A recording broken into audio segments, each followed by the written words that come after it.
QK news కు స్వాగతం. ముందుగా వార్తల్లోని ముఖ్యాంశాలు.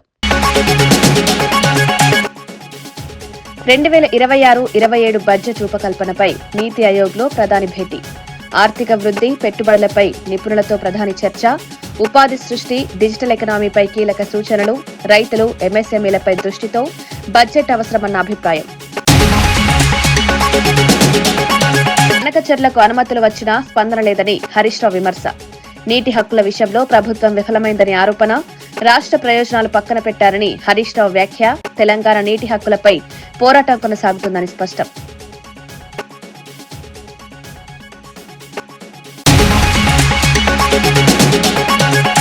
సంక్రాంతి ప్రయాణికులకు టోల్ మినహాయించాలని కేంద్రానికి లేఖ. ప్రజలపై ఆర్థిక భారం తగ్గించాలన్న మంత్రి కోమటిరెడ్డి. ట్రాఫిక్ రద్దీ నివారణకు ముందస్తు చర్యల సూచన. టోల్ మినహాయింపుతో ప్రయాణికులకు ఊరట.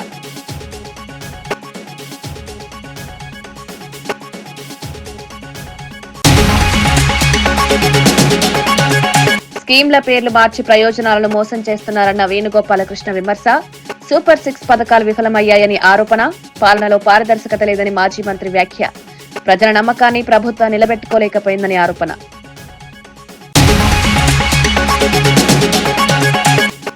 చట్టసభల్లో బీసీలకు 54% రిజర్వేషన్లు లేకపోవడం అన్యాయమన్న ఆర్ కృష్ణయ్య. ప్రైవేట్ రంగంలో బీసీలకు ప్రాతినిధ్యం లేదని విమర్శ. కులగణన ద్వారానే సామాజిక న్యాయం సాధ్యమని డిమాండ్. జనాభా ఆధారంగా రిజర్వేషన్లు అమలు చేయాలని పిలుపు. బనకచెర్ల ప్రాజెక్టుకు అవసరమైన కీలక అనుమతులు సీడబ్ల్యూసీ నుంచి వచ్చాయని, అయినా తెలంగాణ ప్రభుత్వం స్పందించకపోవడం ఆశ్చర్యకరమని మాజీ మంత్రి హరీష్ రావు విమర్శించారు. అనుమతులు వచ్చినా ప్రభుత్వం పడుకున్నట్లు నటిస్తోందా అంటూ ఘాటు వ్యాఖ్యలు చేశారు. రేవంత్ రెడ్డి రాజకీయ ప్రయోజనాలకే పరిమితమై రాష్ట్ర ప్రయోజనాలను విస్మరిస్తున్నారని ఆరోపించారు. గురువుకు గురుదక్షిణ ఇస్తున్నాడా అంటూ వ్యక్తిగత విమర్శలు చేస్తున్నాడు. ఆంధ్ర అల్లుడున్నంత మాత్రాన నీళ్లను అక్కడికి మళ్లించాలా అని ప్రశ్నించారు. నీటి వనరుల విషయంలో తెలంగాణకు అన్యాయం జరగనివ్వమని స్పష్టం చేశారు. రాష్ట్ర హక్కుల కోసం గట్టిగా పోరాడాల్సిన అవసరం ఉందన్నారు. ఈ ఉత్తరం చూస్తే తెల్లారే ఒంటికాల మీద లేస్తాడు, ఢిల్లీలో అవసరమైతే ధర్నా పెడతాడు. కేంద్ర ప్రభుత్వం ప్రధానమంత్రిని కలవాలి, మన ఎంపీలు పార్లమెంట్లో లొల్లి పెట్టాలి. మరి అసలు ఈ లెటర్ రాలేదా? మీరు పని చేస్తున్నారా, నిద్రపోతున్నారా నాకు తెలియదు. వచ్చినా కూడా కళ్ళు మూసుకున్నారా? I don't know. బట్ ఇది నేను ఇప్పుడు బయట పెడతా ఉన్నా. ఆల్రెడీ గోదావరి బనకచెర్లకు సిడబ్ల్యూసీలో అత్యంత కీలకమైన అనుమతి రానే వచ్చింది, ఇచ్చేసింది కేంద్ర ప్రభుత్వం. ఇది అంతర్రాష్ట్రీయ మామ్లే. చెర్లైనా పోలవరం నల్లమల సాగర్ అయినా ఒకటే, గవే నీళ్లు, గదే సోర్సు, పోలవరంకి వెళ్ళి తీసుకుపోతారు. ఇక్కడ ఏమైంది, నీటి లభ్యత ఉన్నది, నీళ్లు తీసుకుపోవచ్చు అని క్లియరెన్స్ ఇచ్చేసారు. అసలు ఎంత ఘోరము! ఏం చేస్తున్నారు మీరు? నిద్రపోతున్నారా? ఉత్తమ్ కుమార్ రెడ్డి పొద్దుగాలేస్తే మమ్మల్ని తిట్టుడేనా? రేవంత్ రెడ్డి ఎప్పుడు లాగుల తొండలు జరుగుతా లేకపోతే ఏందో అంటాడు కదా, ఇంకా మెడల పేగులు వేసుకుంటా గోటీలాడుతా, ఈ చిల్లర మాటలేనా? నువ్వేమన్నా రాష్ట్ర ముఖ్యమంత్రిగా రాష్ట్ర ప్రయోజనాలు ఏమైనా కాపాడేది ఉన్నదా లేదా? అసలు నువ్వు ఆ కుర్చీలో కూర్చున్నది ఆంధ్రాకు వత్తాసు పలకడానికా, బాబు గారికి గురుదక్షిణ చెల్లించడానికా, తెలంగాణ నీళ్లు ఆంధ్రాకు దోచిపెట్టడానికా? ఆంధ్ర అల్లుడున్నంత మాత్రాన ఆంధ్రాకు నీళ్ళు ఇస్తారు ఎవడన్నా? నీకు అల్లుడు ఆంధ్రనేమో కానీ నువ్వు ముఖ్యమంత్రి రాష్ట్రానికి కదా. ఇందులో అదే డాక్యుమెంటు పేజ్ 2 హైలైట్ చేసి చూపిస్తున్నా మీకు నేను. ఇది మీ అందరికీ కూడా షేర్ చేస్తా ఈ document. State government has used the discharge data of Godavari at Polavaram site for the period from 1980-81 to 2020-23. Based on this discharge data, the state government has assessed the availability of flood water as under. In excess of 1 lakh cusecs of flood flow, and after deducting the demands of ongoing Chintalapudi, Uttarandhra Sujala Sravanti lift irrigation schemes from Polavaram spillway, during the period from July to October, ఎన్ని టీఎంసీల నీళ్ళు ఉంటాయంటే 790 టీఎంసీలు ఉంటాయని లెక్క తెలిసిండ్రు. In excess of 3 lakh cusecs of flow during July to August and 1 lakh cusecs of flow during September to October, and after deducting the demands of ongoing Chintalapudi and Uttarandhra Sujal Sravanti lift irrigation schemes from Polavaram spillway 418 టీఎంసీలు ఉంటాయి. అంటే 1,00,000 క్యూసెక్కుల flood పైన పోలవరం మీద ఎంత ఉంటాయి అంటే 790, 3,00,000 క్యూసెక్కుల మీద ఫ్లడ్ ఎంత ఉంటుంది అంటే 418 టీఎంసీలు ఉంటాయి అని లాస్ట్కి వాళ్ళ కంక్లూజన్ నేను చదివేది. As the proposed diversion of 200 TMC of flood water from Godavari river during the period from July to October after deducting the demands of aforesaid lift irrigation schemes in both the above mentioned cases is lower than the availability of flood water, 75% dependability discharge of Polavaram Dam. Therefore, the proposal appears to complain to Annex G of the GWTD decision. Signed by Manoj Kumar, date 30 July 2025, సమయం 1:37 సంక్రాంతి పండుగకు వెళ్లి వచ్చే వాహనాలపై toll వసూలు చేయొద్దని కోరుతూ మంత్రి కోమటిరెడ్డి కేంద్ర మంత్రి నితిన్ గడ్కరీకి లేఖ రాశారు. పండుగల సమయంలో సుదీర్ఘ ప్రయాణాలు చేసే ప్రజలకు ఆర్థిక భారం తగ్గించాలన్నదే లక్ష్యమన్నారు. ప్రయాణికులు రోడ్డు భద్రతపై జాగ్రత్తలు పాటించాలని సూచించారు. ట్రాఫిక్ రద్దీ నివారణ, అత్యవసర సేవలు నిరంతరం అందుబాటులో ఉంచాలని అధికారులను ఆదేశించారు. పండుగ వేళల్లో ప్రజలకు ఇబ్బందులు తలెత్తకుండా కేంద్రం సహకరించాలని విజ్ఞప్తి చేశారు. ఈ నిర్ణయం అమలైతే లక్షలాది ప్రయాణికులకు ఊరట కలుగుతుందన్నారు.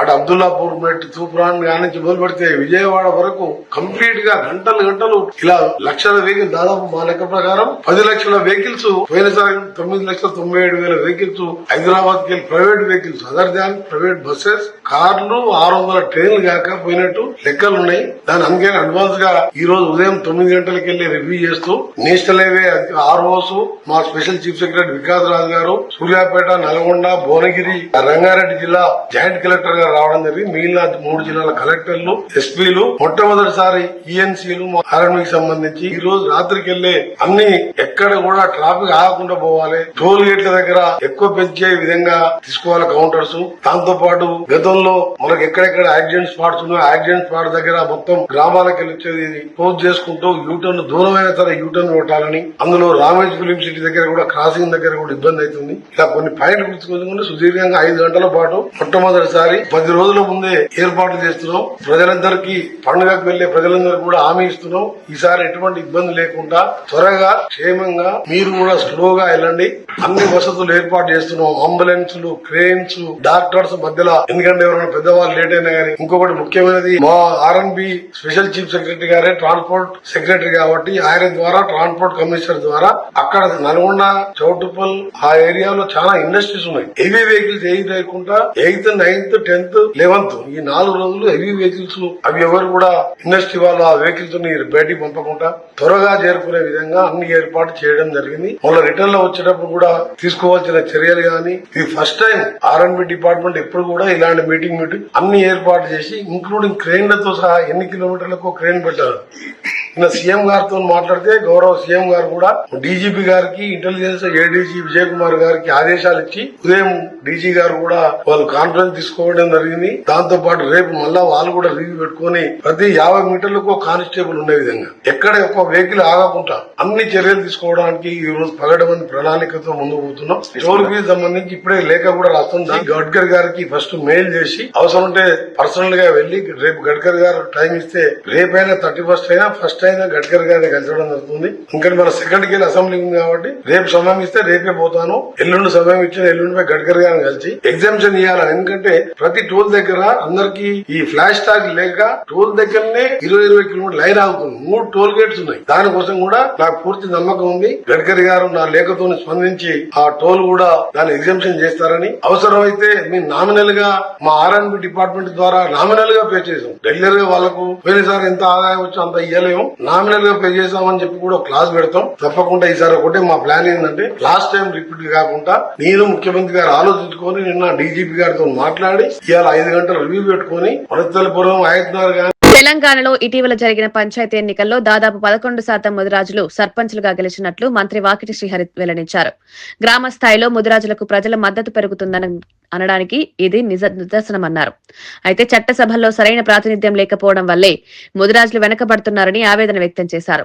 రాజకీయంగా బలపడితేనే సామాజిక, ఆర్థిక అభివృద్ధి సాధ్యమన్నారు. స్థానిక సంస్థల నుంచి అసెంబ్లీ, పార్లమెంట్ వరకు ప్రాతినిధ్యం పెరగాల్సిన అవసరం ఉందన్నారు. ముదిరాజుల అభివృద్ధికి ప్రభుత్వం అవసరమైన చర్యలు తీసుకుంటుందని హామీ ఇచ్చారు. అనే ఆలోచనతో ఆ సంకల్పంతో ఈరోజు కులగణన చేస్తే డాటాకి ఎంపైరికల్ డాటా ద్వారా ముదిరాజులమే ఎక్కువ ఉన్నామని సంఖ్య కూడా మనకు తెలిసిపోయింది. సంఖ్య కౌంటింగ్ లో తెలుస్తా ఉంది, సంఖ్య జనాభాలో తెలుస్తా ఉంది, సంఖ్య సర్పంచుల గెలుపులో తెలుస్తా ఉంది, సంఖ్య ఉప సర్పంచుల గెలుపులో కూడా అధికారికంగా ముదిరాజులే గెలిచడం, కౌన్సిలర్లను కూడా అధికారికంగా ముదిరాజులమే గెలిచడం. కానీ బాధ అంతా ఎక్కడ వస్తుందంటే ఇంత పెద్ద ప్రామాణికమైనటువంటి సంఖ్య అసెంబ్లీలో లేదు, పార్లమెంట్ లో లేదు, మిగతా అధికారం వచ్చే కార్యక్రమాల్లో లేదు. దానికి కావాల్సిన ఆలోచన ఏంటి? ఆ ప్రణాళిక ఎక్కడుంది? ఎట్లా మనం బయటపడాలి? ఒకరికి ఒకరు తోడైతే, ఒకరికి 10 మంది తోడైతే మనం మా ఆలోచన విధానాన్ని బయటికి ఎట్లా తీసుకురావాలి? దాదాపు ఎన్నో శతాబ్దాల నుంచి ఆలోచన ఉన్నటువంటి బీసీ డీబైకి ఏకు రాకపోవడానికి కారణం ఏంది? ఎందుకంటే చట్ట సభల్లో మనం లేవు కాబట్టి ఈ రోజు మనం వెనుకబడిపోతున్నాం అన్నమాట మర్చిపోద్దని తెలియజేస్తా ఉన్నాం. స్వాతంత్ర్యం వచ్చి ఇన్నేళ్లు గడిచినా చట్టసభల్లో బీసీలకు 54% రిజర్వేషన్లు కల్పించకపోవడం తీవ్రమైన అన్యాయమని బీసీ నేత ఆర్ కృష్ణయ్య అన్నారు. మోడీ పాలనలో దేశం అభివృద్ధి చెందుతున్నా ప్రైవేట్ రంగం, కోర్టులు, విద్యా వ్యవస్థలో ఎస్సీ, ఎస్టీ, బీసీలకు సరైన ప్రాతినిధ్యం దక్కడం లేదని విమర్శించారు. కులగణన ద్వారానే దేశంలో నిజమైన మార్పు వస్తుందని, లోపభూయిష్టంగా ఉన్న తెలంగాణ బీసీ సర్వేని సరిదిద్దాలని సూచించారు. సామాజిక న్యాయం అమలు కావాలంటే జనాభా ఆధారంగా రిజర్వేషన్లు కల్పించాలన్నారు.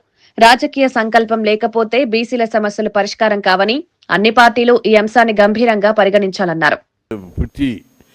ప్రపంచంలోనే బహుజన హితాయ బహుజన సుఖాయ సర్వే జన సుఖినో భవంతని నిర్దించిన వేదభూమి ఇది.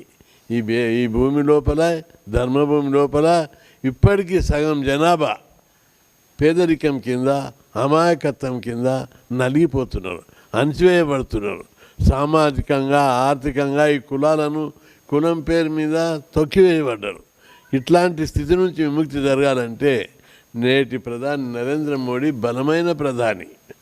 ఆయన హయాంలో అనేకమైన విప్లవాత్మకమైనటువంటి మార్పులు జరుగుతున్నాయి దేశంలో.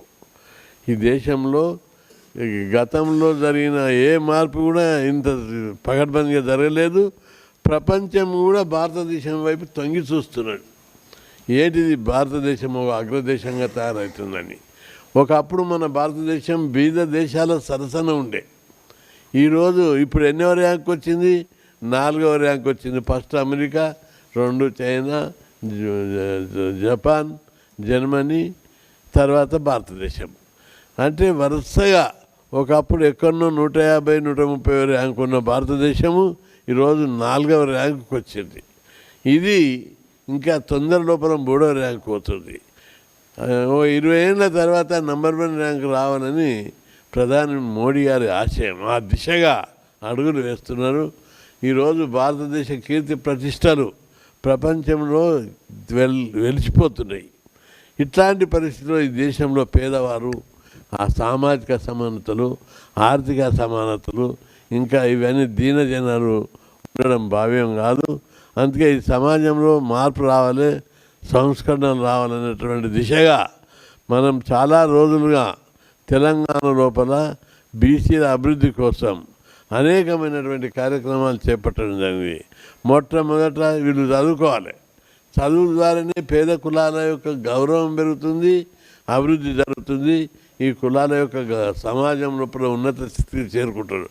విద్య ద్వారానే సమాజంలో మార్పు వస్తుందనే ఆశయంతో 40 ఏళ్ళకుండా హాస్టల్ సీట్ వస్తే చదవని పరిస్థితి, ఫీజులు కట్టలేక, స్కాలర్షిప్ రాక, చదువుకోలేక నానా ఇబ్బందులు పడ్డటువంటి ఈ బీసీలకు హాస్టళ్ళు పెట్టాలి, గురుకులాలు పెట్టాలి, స్కాలర్షిప్ను మంజూరు చేయాలి, ఫీజులు మాఫీ చేయాలని అనేక పోరాటాలు చేసి దేశంలో ఎక్కడ లేని విధంగా ఇక్కడ స్కీమ్ని పెట్టేయడం మూలంగా ఈరోజు చాలా పెద్ద ఎత్తున ప్రతి ఇంటిలో డిగ్రీ పీజీ చదివే ప్రకారం ఉన్నాడంటే ఈ 2 తెలుగు రాష్ట్రాలే.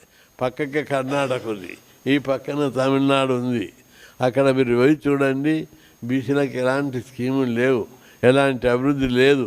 ఇక్కడ మాత్రం చాలా అభివృద్ధి మనం తీసుకొచ్చాం, చేస్తున్నాము. అందుకే ఈ మధ్యకాలం లోపల బీసీలందరూ కూడా మొట్టమొదట ఇది దేశం ప్రజాస్వామ్య దేశం. ఈ దేశం లోపల ప్రజాస్వామ్యం లోపల అన్ని కులాలకు, అన్ని సామాజిక వర్గాలకు వారి వారి జనాభా ప్రకారము రాజకీయ వాటా ఉండాలి. కానీ 76 ఏళ్ళు అయితే వాటా ఇవ్వలేదు. అందుకే వాటా రావాలంటే ఈ ప్రజాస్వామ్యం పేరుకే డబ్బున్నోడే ఎమ్మెల్యే అవుతున్నాడు, డబ్బున్నోడే ఎంపీ అవుతున్నాడు, డబ్బున్నోడే రాజు అవుతున్నాడు. అందుకే డబ్బు లేనటువంటి బీసీలు రాజకీయంగా రారు. వీళ్లకు రాజకీయ రిజర్వేషన్లు పెట్టాలని చెప్పి అందుకోసం పార్లమెంటు బీసీ బిల్లు పెట్టి చట్టసభలో బీసీలకు 50% రిజర్వేషన్లు పెట్టాలని డిమాండ్ చేస్తున్నాం. ఈ డిమాండ్ను ఈరోజు పీక్ స్థాయికి వచ్చింది. తెలంగాణ కూడా మీరు చూస్తున్నారు, పంచాయతీరాజ్లో 42% రిజర్వేషన్లు పెట్టాలని అక్కడ ఉవ్వెత్తున ఉద్యమం ఇచ్చిపడ్డది. పెద్ద ఎత్తున ఉద్యమాలు జరిగి 130 సంఘాలతోటి బీసీ జాకి ఏర్పాటు చేసి తెలంగాణ బంద్కు పిలిపిస్తే పిట్ట పీచమని లేదు, కాకి కావమని లేదు. అంత పెద్ద ఎత్తున అక్కడ బంద్ జరిగింది. అదేవిధంగా దేశం లోపల ఏదన్నా మేలు జరగాలంటే అది మోడీ ద్వారా మాత్రమే సాధ్యం. సమాజంలో మార్పుకు ఈ సమాజం అంతా అసమానతలు మాపడానికి, సామాజిక అసమానతలు, ఆర్థిక వ్యత్యాసాలు, అసమానతలు రూపుమాపాలంటే బలమైన ప్రధాని అయితే తప్ప సాధ్యం కాదు. లేకపోతే సమాజంలో పాతుకుపోయినటువంటి అనుభవించినటువంటి వర్గాలు. ఇటీవల ఎన్నికల్లో గెలిచిన సర్పంచ్లు ప్రజల నమ్మకాన్ని నిలబెట్టుకుంటూ పనిచేయాలని ఎంపీ ఈటెల రాజేందర్ సూచించారు. ప్రజలు ఇచ్చిన అవకాశాన్ని సద్వినియోగం చేసుకోవాలని, గ్రామాభివృద్ధి లక్ష్యంగా ముందుకు వెళ్లాలని హితవు పలికారు. అధికార పదవి అనేది సేవ చేయడానికి వచ్చిన బాధ్యతగా భావించాలన్నారు. ప్రజలకు నోట్లో నాలుకలా ఉండి వారి సమస్యలను వెంటనే పరిష్కరించే ప్రయత్నం చేయాలని సూచించారు. రాజకీయ భేదాలు పక్కన పెట్టి గ్రామ సంక్షేమం కోసం ఐక్యంగా పనిచేయాలన్నారు. ప్రజల ప్రేమ, గౌరవం పొందడంలో సర్పంచ్లే ముందుండాలన్నారు. గ్రామాల్లో మౌలిక వసతులు, పారిశుద్ధ్యం, తాగునీరు, విద్య, ఆరోగ్యం వంటి అంశాలపై ప్రత్యేక దృష్టి పెట్టాలన్నారు. ప్రజల విశ్వాసమే నాయకుడి అసలైన బలమని ఈటెల ఉదయం 4 గంటలకు దొరకటోళ్ళు ఎవరు, మధ్యాహ్నం పూట దొరకటోళ్ళు ఎవరు, సాయంత్రం పూట దొరకని చెప్పి నా వార్డు మెంబరు, నా సర్పంచ్ ఒక్కొక్క రోజు ఒక్కొక్క ఇంటికి తప్పకుండా పోయి 10-15 రోజుల పాటు కష్టపడి మీరు గెలిచొచ్చిండ్రు. మీరందరూ కూడా చల్లగా వర్ధిల్లాలని, ప్రజల ప్రేమను పొందడంలో తప్పకుండా ముందు బాగా నిలుస్తారని చెప్పి నేను భావిస్తా ఉన్నాను. ఒకవేళ కనుక ఇంకా ఈ డబ్బుల మాయ కనుక లేకపోయి ఉంటే ఇంకా ఇంతమంది సర్పంచ్ గెలిచి వచ్చే ఆస్కారం ఉండే. మీ అందరికీ నేను చేసే ఒక విజ్ఞప్తి ఏంటంటే, అవకాశం అందరికి రాదు. వచ్చిన అవకాశాన్ని జారవిడుచుకోవద్దు. ఇగో పలాని మా సారణకు సర్పంచ్ చేస్తే గొప్పగా పనిచేసిండు అనేటువంటి పద్ధతి మాత్రం తప్పకుండా రావాలి. మీరందరూ ఏ విధంగానైతే ఇంటింటికి పోయి వాళ్ళ ఆశీర్వాదం పొందిండ్రో, వాళ్ళు ఓట్లను అడిగినరో, వాళ్ళకు సమస్యల పరిస్థితి అని చెప్పిండ్రో, మీరందరూ కూడా నోట్ల నాలుకలాగా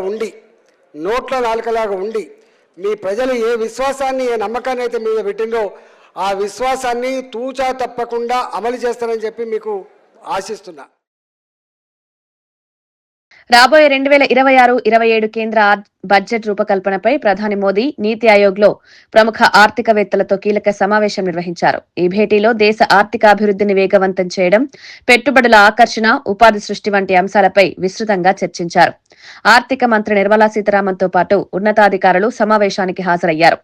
వృద్ధి రేటు పెంపు, మౌలిక వసతుల అభివృద్ధి, డిజిటల్ ఎకనామీ బలోపేతం వంటి అంశాలపై సూచనలు తీసుకున్నారు.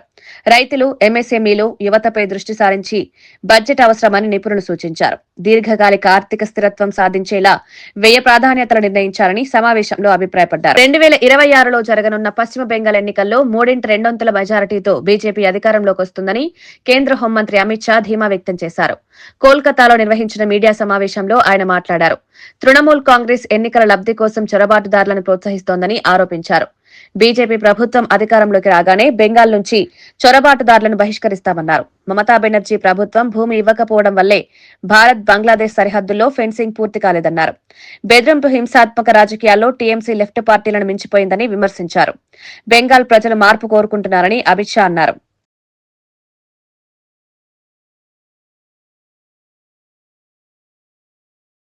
कांग्रेस के 15 साल के शासन में भय, भ्रष्टाचार और कुशासन और विशेषकर घुसपैठ से बंगाल की जनता भयभीत भी है।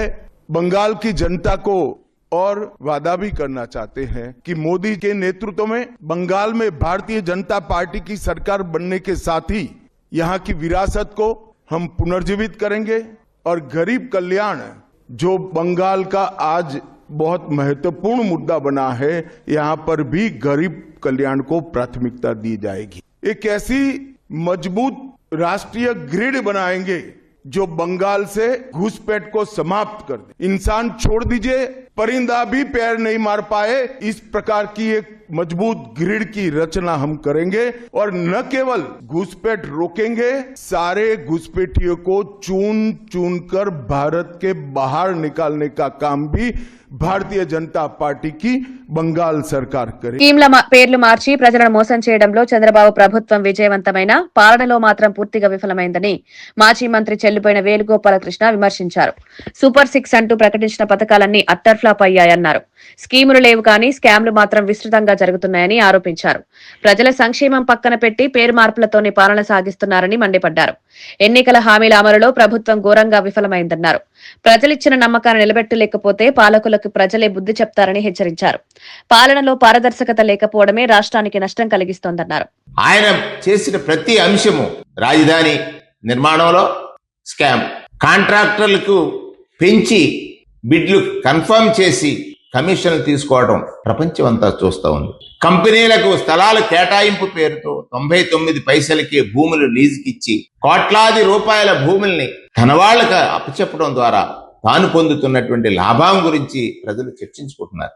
ఈ రాష్ట్రంలో నూతనంగా ఒక పెన్షన్ పొందలేని పేదవాడు మీ పాలనలో మంచి జరుగుతుందని ఆశించి ఓటు వేసి కుమిలిపోతున్నాడు, కుప్పకూలిపోతున్నాడు. భూములిచ్చిన రైతు ప్రాణాలు వదిలాడే. దానికంటే ఉదాహరణ ఏముంది? మీరు మోసం చేశారంటానికి, మీ ప్రభుత్వం బాధ్యతారాహిత్యంగా పనిచేసిందని అంటానికి. భూమినిచ్చిన రైతు వాగులో నాకు పట్టా ఇస్తారా, నా ఇల్లు నేను ఇవ్వనని చెప్పి ప్రాణాలు వదిలాడే. ఇంతకంటే వైఫల్యం ఏముంది? మీకు లాభం చేకూరే ప్రతి పనిలోనూ స్వార్థమే ఉంది తప్ప ప్రజలకు ప్రయోజనం లేదని ప్రజలు చర్చించుకుంటున్న విషయాన్ని చంద్రబాబు నాయుడు గారు గమనించాలి. మీరొక్కడేనా ఆశిస్తున్నారు ఈ రాష్ట్రంలో భయాన్ని సృష్టించాలి, ఈ రాష్ట్రంలో వ్యవస్థలన్నింటినీ కూడా గుప్పిట్లో పెట్టుకోవాలి అనేటువంటి ఆలోచన? నేను అడుగుతున్నాను, నేను కోరుతున్నాను, ఈ రాష్ట్రంలో యూనిఫారం వేసుకున్న పోలీస్ శాఖను గాని, ప్రజాధనంతో ప్రజల దగ్గర గౌరవం పొందేటువంటి ఉద్యోగ వ్యవస్థలను గాని మీరు ప్రజలకు జవాబుదారీ. ఈ ప్రభుత్వం మీకు జీతాలు ఇస్తున్నా, మీకు హోదాలిచ్చి గౌరవాన్ని పెంపొందిస్తున్నా దానికి కారణం ప్రజలు. మీరు పనిచేయాల్సింది ప్రజలకు జవాబుదారీగా. ప్రజా సమస్యలు తెలిసిన మీరు వాటి పరిష్కారం కోసం ఎక్కడైనా అలసత్వం గాని లోపం గాని చేస్తే నష్టపోతారు ప్రజలు. మీ వృత్తి ధర్మానికి అది విఘాతం, మీ వృత్తి ధర్మానికి అది చెడు. ఇవాళ పాలకుడు నిర్ణయాలకి జీవనశైలి మార్పులు, ఆహారపు అలవాట్ల కారణంగా ప్రజల్లో క్యాన్సర్ కేసులు పెరుగుతున్నాయని ఎంపీ భరత్ ఆందోళన వ్యక్తం చేశారు. విశాఖలోని మహాత్మాగాంధీ క్యాన్సర్ ఆసుపత్రిలో ట్రోమోథెరపీ మిషన్ ను ఆయన ప్రారంభించారు. ఆధునిక వైద్య సాంకేతికతతో క్యాన్సర్ చికిత్స మరింత సమర్థవంతంగా మారుతుందన్నారు. ముందస్తు గుర్తింపు, అవగాహన ద్వారానే క్యాన్సర్ నియంత్రించవచ్చన్నారు. ఆరోగ్యకరమైన ఆహారం, వ్యాయామం, అలవాట్లు మార్పు అవసరమని సూచించారు. క్యాన్సర్ చికిత్సలో విశాఖ కేంద్రం కీలక పాత్ర పోషిస్తుందన్నారు. ప్రజలకు నాణ్యమైన వైద్య సేవలు అందించడమే ప్రభుత్వ లక్ష్యమని ఎంపీ భరత్ స్పష్టం చేశారు. ఇవాళ మొదటి టోమోథెరపీ ఎక్విప్మెంట్ ఇవాళ మహాత్మా గాంధీ హాస్పిటల్ విశాఖపట్నంలో ప్రారంభించడం జరిగింది.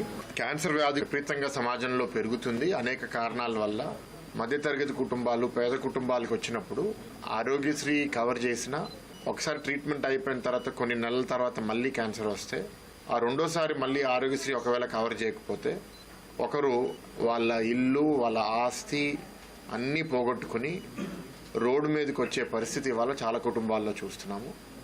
ఇది చాలా బాధాకరమైన ఇష్యూ. అండ్ దీన్ని ఎట్లా మనం ట్యాకిల్ చేయాలి, మేము బస తారకంలో కూడా ఆలోచిస్తున్నాము, ఇక్కడ మహాత్మా గాంధీ హాస్పిటల్ కూడా ఆలోచిస్తున్నారు. So good, I'm happy that ఇట్లాంటి ఒక ఎక్విప్మెంట్ ఇక్కడ ఇన్స్టాల్ అయింది అని. We wish the hospital all the best. But ప్రధానంగా హాస్పిటల్ కూడా కోరేది ఏంటి అంటే, భారతదేశపు తదుపరి తరం ధ్రువ్ ఎన్జీ హెలికాప్టర్ ను పౌర విమానయాన శాఖ మంత్రి రామ్మోహన్ నాయుడు బెంగళూరులో అధికారికంగా ప్రారంభించారు. హిందుస్థాన్ ఏరోనాటిక్స్ లిమిటెడ్ అభివృద్ధి చేసిన ఈ హెలికాప్టర్ సివిల్ ఏవియేషన్ మార్కెట్ ను లక్ష్యంగా చేసుకుని రూపొందించారు. ప్రస్తుతం వినియోగంలో ఉన్న ధ్రువ్ హెలికాప్టర్ తో పోలిస్తే ఇది మెరుగైన ఇంజిన్ సామర్థ్యం, భద్రతా ప్రమాణాలు, అధునాతన ఆవియోనిక్స్ వ్యవస్థలతో రూపొందినట్లు అధికారులు తెలిపారు. ప్రారంభోత్సవానంతరం హెలికాప్టర్లోని సాంకేతిక అంశాలను మంత్రి సమీక్షించారు. దేశీయంగా తయారైన విమానయాన పరికరాలను ప్రోత్సహించడమే ప్రభుత్వ లక్ష్యమని రామ్మోహన్ నాయుడు తెలిపారు. ఈ హెలికాప్టర్ ద్వారా air ambulance, cargo, tourism, service రంగాల్లో కొత్త అవకాశాలు ఏర్పడతాయని పేర్కొన్నారు. మేక్ ఇన్ ఇండియా కార్యక్రమానికి ఇది మరో మైలురాయిగా నిలుస్తుందన్నారు.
వచ్చే భక్తులకు ఎలాంటి ఇబ్బందులు కలగకుండా అన్ని ఏర్పాట్లు చేయాలని ప్రభుత్వ విప్ ఆది శ్రీనివాస్ అధికారులకు సూచించారు. జిల్లా కలెక్టర్ అధ్యక్షతన జరిగిన సమన్వయ సమావేశంలో ఆయన పాల్గొని వివిధ శాఖల ప్రణాళికలను సమీక్షించారు. భక్తులకు తాగునీరు, పెండాల్స్, పరిశుద్ధం, పార్కింగ్ సదుపాయాలు సమర్థంగా కల్పించాలని ఆదేశించారు. ఆలయ ఆవరణలో రావి చెట్టు వద్ద రథంపై దర్శనం ఏర్పాటు చేస్తామన్నారు. శాంతి భద్రతలు, ట్రాఫిక్ నియంత్రణపై ప్రత్యేక దృష్టి పెట్టాలని సూచించారు. మహాశివరాత్రి జాతరను ఘనంగా నిర్వహించేందుకు ప్రభుత్వం అన్ని విధాలుగా కృషి చేస్తోందని స్పష్టం చేశారు. భక్తుల సౌకర్యమే ప్రధాన లక్ష్యమని పేర్కొన్నారు. వచ్చేటువంటి భక్తులకు, సుదూర ప్రాంతం నుంచి వచ్చేటువంటి ప్రయాణికులకు ఆర్టీసీకి సంబంధించినటువంటి బస్సుల ద్వారా సుమారు 600 పైచిలుకు బస్సులను వివిధ జోన్ల ద్వారా అటువైపు నిజామాబాద్ నుంచి, ఇటువైపు కామారెడ్డి నుంచి, ఇటువైపు వరంగల్ నుంచి, కరీంనగర్ వైపు నుంచి, జైత్యాల నుంచి వచ్చేటువంటి సెక్టార్ల ద్వారా వచ్చేటువంటి ఘనంగా జరపాలని చెప్పని ఈ రోజు ఈ మహాశివరాత్రి ముందస్తు సమావేశం ద్వారా ఒక నిర్ణయం తీసుకోవడం జరిగింది. వార్తలు ముగించే ముందు ముఖ్యాంశాలు మరోసారి. 2026-27 బడ్జెట్ రూపకల్పనపై నీతి ఆయోగ్లో ప్రధాని భేటీ. ఆర్థిక వృద్ధి, పెట్టుబడులపై నిపుణులతో ప్రధాని చర్చ. ఉపాధి సృష్టి, డిజిటల్ ఎకనామీపై కీలక సూచనలు. రైతులు, ఎంఎస్ఎంఈలపై దృష్టితో బడ్జెట్ అవసరమన్న అభిప్రాయం. బనకచెర్లకు అనుమతులు వచ్చినా స్పందన లేదని హరీష్ రావు విమర్శ. నీటి హక్కుల విషయంలో ప్రభుత్వం విఫలమైందని ఆరోపణ. రాష్ట్ర ప్రయోజనాలు పక్కన పెట్టారని హరీష్ రావు వ్యాఖ్య. తెలంగాణ నీటి హక్కులపై పోరాటం కొనసాగుతుందని స్పష్టం.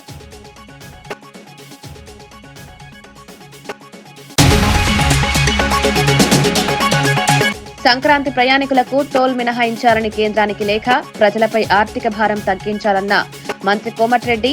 ట్రాఫిక్ రద్దీ నివారణకు ముందస్తు చర్యల సూచన, టోల్ మినహాయింపుతో ప్రయాణికులకు ఊరట.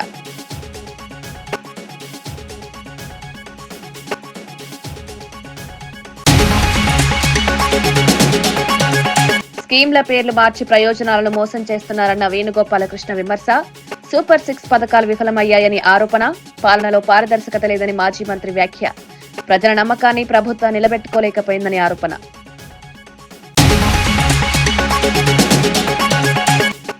చట్టసభల్లో బీసీలకు 54% రిజర్వేషన్లు లేకపోవడం అన్యాయమన్న ఆర్ కృష్ణయ్య. ప్రైవేట్ రంగంలో బీసీలకు ప్రాతినిధ్యం లేదని విమర్శ. కులగణన ద్వారానే సామాజిక న్యాయం సాధ్యమని డిమాండ్. జనాభా ఆధారంగా రిజర్వేషన్లు అమలు చేయాలని పిలుపు. ఇవి ఈనాటి వార్తా విశేషాలు. మరో బులెటిన్లో మళ్ళీ కలుద్దాం. నమస్కారం.